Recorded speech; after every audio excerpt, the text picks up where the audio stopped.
आपल्या Siddharth Shirole.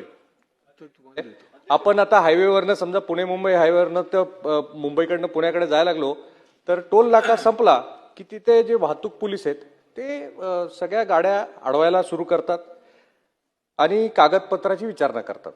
Digi locker असेल, M परिवहन असेल, ह्याची कागदपत्र असून सुद्धा काहीतरी त्रुटी काढायची आणि प्रवाशांचा वेळ वाया घालवायचा. ह्याची प्रमाणे अध्यक्ष महोदय हा प्रचंड वाढायला लागला. तुम्ही पण नोटीस कराल की सारख्या गाड्या लागल्यात आणि खूप पोलीस, एवढे पोलीस त्या टोल नाक्यावर, म्हणजे टोलला कमी वेळ लागतो आणि पोलिसांच्या उत्तराला जास्त वेळ लागतोय.